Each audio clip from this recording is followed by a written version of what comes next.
こんにちは。スピリチュアルで夢実現を提唱するスピリアルアカデミーザガイアハウスオーストラリアの開運先生術師新川真希です。さあ今日はですね、木星のお話をしたいと思います。皆さんのバースチャートのバースチャート、誕生図のアセンダントに対して、今のトランジットの木星がどういう位置関係にあるのかということで、多くのことを知ることができるんですね。そしてちょうど6月の10日に木星が蟹座に移るというタイミングですので、今の木星の位置を確認しやすいですよね、皆さん。そうすると自分のバースチャートの位置との関係も今ちょうどチェックしやすくなっているので、今日はそのお話をしてみたいと思います。まずチャンネル登録まだの方はぜひしていただけると嬉しいです。皆さんのコメントも本当にいつも励みになっておりますし、いいねボタンも頑張って動画を撮ろうという気になっております。感謝します。ありがとうございます。で今日初めてここにたどり着いてくださった方もぜひ今後とも、つながりをね感じていただけると嬉しいです。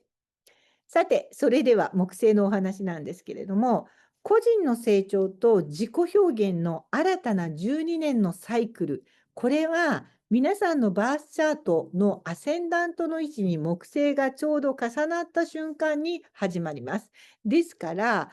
トランジットの木星とバースチャートのアセンダントが5、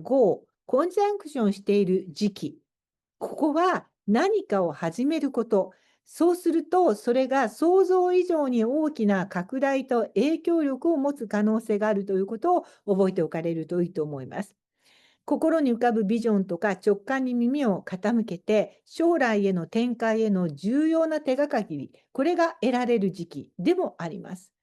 個人的な成長、物質的な豊かさ、成功、そして有益な新しい人間関係の始まり、これを告げる時期と捉えることもできます。ですからとても大事です。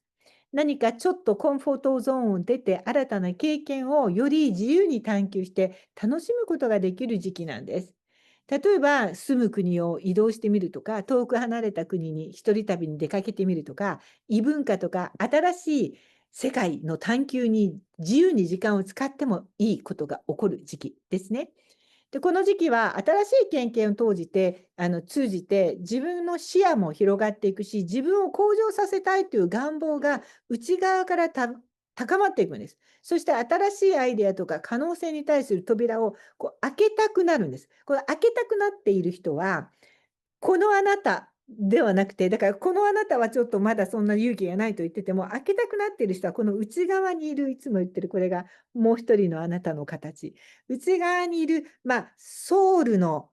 あなた。で、言い方はいろいろ、ソウルと呼んでもいいし、潜在意識と呼んでもいいですね。その本当のあなたの本音の部分です。が、そういう状態になっている時だから、そのようにした方がいいよということです。将来の目標とか自分の改善計画に強い焦点を当てるきっかけの時期なんです。新しい学び、新しい国、新しい人間関係、新しい精神的な理解の進化を通して人生を豊かにする多くの機会に恵まれるはずだし、それをしたくなっているから、それをした方がいい。これなぜかというと、これちょっと話が一貫性生術から飛びますが、何回かお話をしてるんですが、私は本を1個出していて、とても多くの方に読んでいただいて感謝しておりますが、夢は感情で動く。宇宙の22の法則という本です。そこの中に成功者たちの22の法則が書かれているんですが、その中で一番大事なのが人生は二人三脚であるということを知っておくことというふうに書いてあります。私の個人セッション1万5000件のお客さんの中にはもう億単位で事業を成功させている方が何人もいらっしゃいます。その人たちはみんなこのことに賛同してくれる。そう、人生って一人で生きてると思ったら絶対うまくいかないんだよね。必ず二人三脚だからもう一人の自分と相談をして、それをするようになってからうまくいった。私もそうですし、成功してる人はみんな言います。もう一人の自分っていうのが、この人。この人って分かりやすく、私はこの形だと思ってるんですけど、潜在意識にある自分だったり、ソウルの状態です。この人がやりたいことが95%です。この潜在意識の私の5%がやりたくない、怖いと言っていても、95%の潜在意識がやる気満々ならばやった方がいいし、逆にこれをしたいと私が今思っていても、95%の潜在意識が今じゃないと思っているならば、やったら失敗します。なぜならば、二人三脚だから。二人三脚って必ずお互いにせーのでこっちの方向よと言って人生ゲームが勝つわけですけど、自分だけで引っ張っていくとこの人はやる気がないからこけちゃうし、あるいはこの人がやる気なのに自分が止まっていたらやっぱりこけちゃいますよね。人生こけちゃうっていう人は二人三脚であることに気づいていない人なんです。このことに気づくと、毎朝私は潜在意識の自分の声をこのカードで聞いて、これで聞けるので、今日行きたいのか行きたくないのか、やりたいのかやりたくないのか、これは何か他人に自分の人生を委ねているわけじゃなくて、他人じゃなくて本当の自分だからの声をちゃんと聞いて決めるようにしてから人生でこけることがなくなってきました。で、その聞く道具の一つは占星術もそうですから、この木星の位置関係から今のあなたの潜在意識は何をしたいのかしたくないのか、どういう状態なのかっていうことを知っていけばいいわけです。そして、もしバースチャートのアセンダントにいるならば、今やる気満々ですということになるんですね。新しい学びと経験を通して知識を広げたいと思ってます。新しい学問を始めるには絶好の機会。特に木星はスピリチュアリティ、哲学、それから信仰に関することと関係が深いので、そのあたりのチャレンジがおすすめです。木星の成長と豊かさっていうテーマは、個人的な人間関係にも適用されますし、既存の個人的な関係だけじゃなくて、ビジネスパートナーシップにも関係します。そこで成長と幸運の時期を迎えるということでもあります。より楽観的でポジティブな人間関係との出会いも期待できます。友人とかパートナーシップから、この関係から大いに恩恵を受けて、ウィンウィンの関係で、よりお互いが深い信頼ある関係と高めていく、こういう出会いが生まれる時でもあります。そして実際にそこから物質的な援助を受け取るとか、皆さんの方が助けが必要としている人に手を差し伸べるとか、そういう気持ちも強くなりますから、そういうことをやった方がいいということになりますね。アセンダントに木星がくっつくっていうことは、自分自身にくっつくから、自分自身とより向き合う時間、自分をより認識できるようになると、自分のことをより知れる時期というふうに捉えてもいいと思います。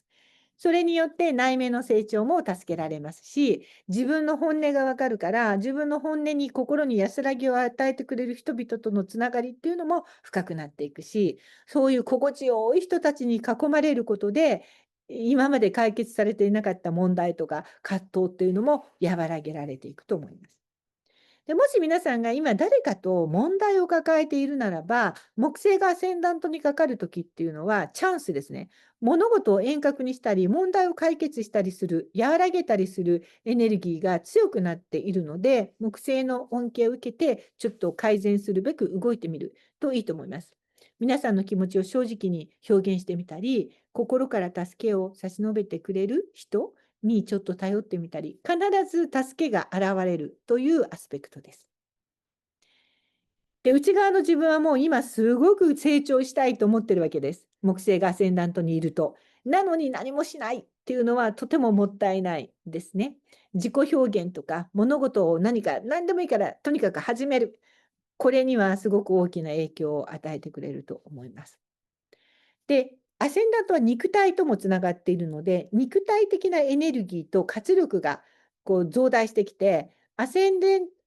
ダントの星座が皆さんによって違うと思うんですけど、今回今重なる人は蟹座ということになりますけど、例えば来年重なる人は獅子座になったりしますが、そのアセンダントの星座の特有のいいところが拡大されるわけです。っていうか、いいところを意識して拡大すればいいわけですね。アセンダントのサインの質を理解すると、より素晴らしい12年のサイクルをスタートできると思います。ちなみに私は獅子座のアセンダントを持っているので、11年前に獅子座のアセンダントに木星が来た時に、先生術やってますから、12年に1回のチャンスが来るやん。何もしないのはもったいなすぎるやんと思いました。ですから、クリスタルショップを購入してビジネスをスタートさせたんです。で、木星のアセンダントとともに始めると、12年に一度の拡大の好機、これにちゃんとうまく乗っかったので、あえてチャレンジをしたので、おかげさまで木星の後押しを受けて、ビジネスもセッションの経験もものすごい勢いでこの11年間拡大をしていきました。で、木星がポジティブ、アセンダントをね、通過する場合のポジティブな可能性として、健康状態の改善っていうのも期待できますね。それから、心配性の人でも楽観的で前向きな見通しができるようになったり、引っ込み思案な人でも、ちょっと社交的に新しい友達との出会いに、ちょっと貪欲になれたり、停滞していた人でも、友人とか人間関係の助けから、幸運が舞い降りたりする時期でもありますから、素敵な時期だということです。占星術の星の流れに沿って計画をすることで、本当にその恩恵を実感できる人生となりますから、おすすめです。うまくいってない、滞っていると感じる人は、ぜひ木星の流れを意識して上手に使っていく意識をね、持ってみていただきたいと思います。ちなみに木星がアセンダントにかかって注意点もあるんです。これは有名ですが、めっちゃ太りやすくなります。拡大しやすくなるので、いつもよりこう太りやすくなるということですね。それから自信を持つのはいいんですが、傲慢になりすぎたり、何でもかんでも手を出しすぎたり、大まかなことにだけ目が向いて、その心配性じゃなくなるのはいいんですけれども、ちょっとそこがね、度を越すと細部を見落としてしまったりっていう注意すべき点もあるので、考慮に入れてください。これらはちょっと意識すると、やっぱりいい結果が生まれてくるということになります。せっかくなので、その他の、アスペクト、アセンダントと木星のアスペクトによる影響をちょっとお話ししていきたいと思います。トランジットの木星がセクスタイル、あるいは、トライン、どちらかの時には、意識っていうのがすごく成長して、他者、他の人との有益な交流が生まれやすくなり、より楽観的な気持ちになりやすくなります。エネルギーがスムーズに流れて、この時期を最大に活用して成長できます。コンジャンクションの時と似てますね。それから哲学的な学びや宇宙やスピリチュアリティとの学び、出会い、これも多くなる。これもコンジャンクションと似ています。そういったテーマでの社交の場も広がりますし、人間関係も広がります。さらに旅を通して知識と理解を深める時期であります。コンジャンクションの時の方がより本当にスタートダッシュからの拡大のエネルギーは強いです。トラインとセクスタイルも同じ恩恵ですけれども、もう少しゆっくり、もう少し分かりにくい感じ。コンジャンクションはもう確実にビジネスが成功してるやん、この12年っていう感じになります。スクエアの時は、ちょっとね、努力が報われないと感じたり、フラストレーションを感じやすくなる時でもあります。焦りから自己表現が大げさになりすぎたり、過剰になりすぎたりして、ちょっと周りから惹かれてしまうということもあります。それからそのアセンダントの星座の負の側面、これが強調されたりもします。受け取ろうとばかりせずに、与えるっていうことのバランスを取ることがやっぱりこの時期大事で、謙虚な姿勢を保って、他の人のしてくれたことにも感謝をする。そうすると、いくらスクエアっていうハードなアスペクトとは言っても、やっぱり木星が絡むので、忍耐強くいることができれば、成長のチャンスでもありますし、その結果、幸運と新しい機会に恵まれる可能性は大いにあります。他人や他の人たちの教えに心を開いていくっていうことを意識するといいと思います。それからオポジション。この時期は人間関係での学びと成長の時期になります。すでに素晴らしい人間関係を持っている人はそれが最大に生かされていきます。で、人間関係で問題を抱えてしまっていると、その代わりそれも拡大します。人間関係における人生観を一変させるような深いスピリチュアルな出会いもありますし、より理想主義的な視点を持つようになるという可能性もあります。うまく使っていくことが大事です。ということで、6月10日から蟹座木星期が突入ということですから、今の話で言うと、蟹座にバースチャートのアセンダントがいる方は多分コンジャンクション。それからヤギ座の方はオポジション。お羊座や天秤座の人はスクエア、魚座やサソリ座の人はトラインとなっている可能性が多いです。それから牡牛座や乙女座の人はセクスタイルですね。ですからご自身のバースチャートとちょっと見比べて今日のお話を参考にしてみてください。ということで、今日は蟹座木星入りを記念して、木星について話してみました。またいろんなお話をしたいと思っています。私はカラーセラピストでもあり、数秘術も教えていますし、新世紀科学のティーチャーでもあります。もちろん先生術も教えていますが、ライフワークはセプタグラムソウルジャーニー、リーディング、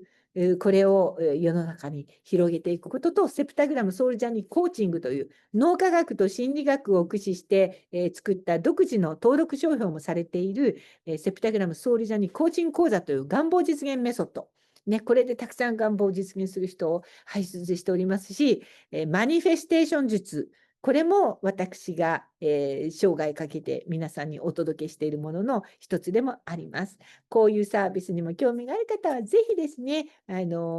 一度お申し込みいただいて、個人的にお話ができたら楽しいなと思っておりますが、この動画ももちろんいろんなものを出していきます。今言ったようなものの中でね、特にこういうことをお話もっと聞きたいなとか、リクエストの動画なんかありましたら、コメントに書いていただいたら、割とこういうのもリクエストあったものを動画に出してるんですよ。ですから、ぜひね、コメントに書いていただくと嬉しいです。では最後に、今これを見ている皆さんに、木星からのメッセージをセプタグラムから受け取りたいと思います。よし、じゃあ1枚引きのこれ。ジェミナ今この動画を撮ってるのはまだ6月の、1日ですから、双子座に、木星がいますね。この後、蟹座に移っていて、皆さんがこの動画を見る頃にはもう蟹座に木星が移っている時期じゃないかと思うんですけども、でも出たカードはジェミニです。この双子座のカードは、ここに羽が、ゴールドの羽がいっぱい書いてあるんですけど、これも私が受け取った宇宙から映像で、双子座のカードにはゴールドの羽と風と、エネルギーの循環を書いてくださいということで、まさに、羽が舞うぐらいエネルギーがいつも循環して、風が止むと羽って落ちちゃうじゃないですか。常に羽が舞ってるということは、常にエネルギーが循環している状態なんです。ですから皆さん、休憩はもちろん大事ですけれども、ずっと働けということではないんですけれども、循環し続けるためにも程よい休憩を取りながら、決して本当の意味で人生止まってしまわないように。止まってしまうとエネルギーが滞っちゃう、よどんじゃう。ですから、程よく休憩しながらエネルギーが循環している状態をずっと保っていけば、必ず木星が、ラッキー惑星があなたの人生を程よく助けてくれますよというメッセージなんじゃないかと思います。ということで、今日も最後まで聞いていただいて本当にありがとうございました。ここのオーストラリア・シドニーで一人でここで喋っているわけですけれども、本当に日本の皆さんとか世界中の皆さんとつながってお話ができることが今の私の楽しみになっております。先ほどもオンラインでお茶会をやっていて、YouTube をいつも見てくださっている方たちとの交流なんかができてすごく楽しかったんですけど、ぜひ皆さんも一度、セッションなどにお越しください。ということで、ではここで終わりにします。素敵な一日をお過ごしください。